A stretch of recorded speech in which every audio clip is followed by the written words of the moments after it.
Hello guys, this is Average Scale Modeler 77. It's been a while since my last video, but that's because I've been working pretty hard to get the Stuka and Stewart done before the M build. But right now it appears that my Stuka is now completely finished, and I'm pretty happy with it. I mean, it looks pretty good to me. This is a build where I tried different techniques. As you can see, the antenna wire. This is the first time I tried that, and it was a kind of trial and error to try and get it right, but I eventually got it to be how I liked it. Little tip, most people use that leftover gray sprue to make the antennas, and then they go over after that and paint it. But I find if you use a black sprue that's already molded in black, this is from my Stewart kit from the track links, you eliminate the painting process, which makes it easier. So that's a little tip right there. The canopy can be a little fiddly.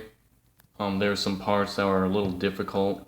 The piece right here in the front did not fit very well. This one doesn't fit well at all.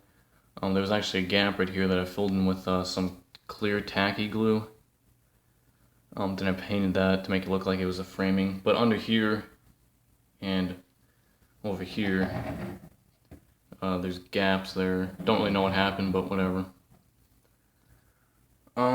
This is Hans Rudol's, and it's supposed to have a yellow band, a fuselage band right here. But I tried the decal. I already knew that probably wasn't going to fit because those really never do fit very well. But I tried it, and of course it didn't fit right, so I just said, whatever, I'll take it off, no big deal. I actually like it without it. It makes it look pretty cool, less flashy, more like just a plain old Stuka. For the exhaust, I used Model Master's Burnt Sienna. I also painted the propeller hub flat white. Adds a nice bit of detail that I kind of like. So yeah, I think that's pretty much it. Oh, one sec. I put the crew entry steps on, the little things right there. I also put a wash on, kind of a light one. You probably won't be able to pick it up very well, but it was like a brown wash. Pretty mild. I didn't want to go overboard on it, but there was a little wash there. Be careful about the tail wheel. It's pretty fragile. I broke that off probably 3 or 4 times. So just be careful with that. That's pretty much it for the reveal. I'm pretty happy with it. I kind of changed my workspace. I pushed myself into a corner so I have a more open space in the middle, which means I kind of have an area up here where the ceiling is. So I'm thinking about hanging the Stuka above my workbench, kind of look like it's diving on it. I thought that would be a pretty cool touch right there. So yeah, that's it for the reveal pretty much. The decals were okay. Not any real problems except this one right here. This was really trying my patience. What happened was I had a decal like this one right here, and for some reason after all the solvacet and everything, this got wet, and for one way or another, like, it started like wrinkling. So I tried to take that out with a Q-tip or cotton bud, if you want to call it that, and the wrinkle wouldn't come out. But when I was trying to take the wrinkles out, the decal ripped. So I don't know why I decided that, oh, I can't fix that, so I just ripped the decal off for some dumb reason, and I decided to get a replacement one. But the replacement one actually had a black outline right here all the way around the decal, but I actually didn't notice that until I was about to put it on, that there was a black outline around it, and the other one doesn't have that. So I had 2 of these ones with the black outline.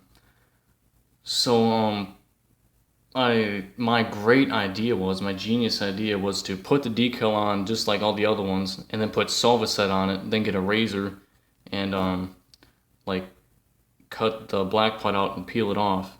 Well, I don't know what I was thinking, but I mean, solvacet, isn't really good if you want to peel decals off, because the decal becomes like part of the model. So you can't peel it off, you have to scrape it off. So of course I wasn't able to peel the black off like I thought I would. So I actually had to take my razor and scrape the black off, but this made the paint come off. And it also dug into the white part where I kind of slipped up.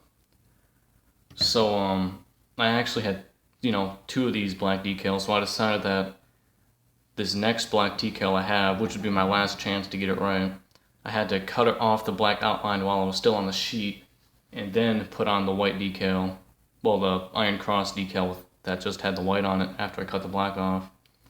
And I mean, it actually turned out well. From a distance, it looks like just like this one. If you get close, you can see kind of a different shade of blue. Like, I didn't mix the blue up when I tried to do the touch-up. I didn't mix it up right. But, I mean, it looks like this one from a distance, so I'm really not too worried about that. My Stewart kit is pretty much done also. I'm pretty impressed with it. So I'm looking forward to doing a reveal in the next few days or so. So that pretty much wraps up this video. Hope you enjoyed. If you have any comments, post them. I like reading comments. I like replying to them. If you want to see more videos, subscribe, all that stuff. And I guess I'll catch y'all later. Bye.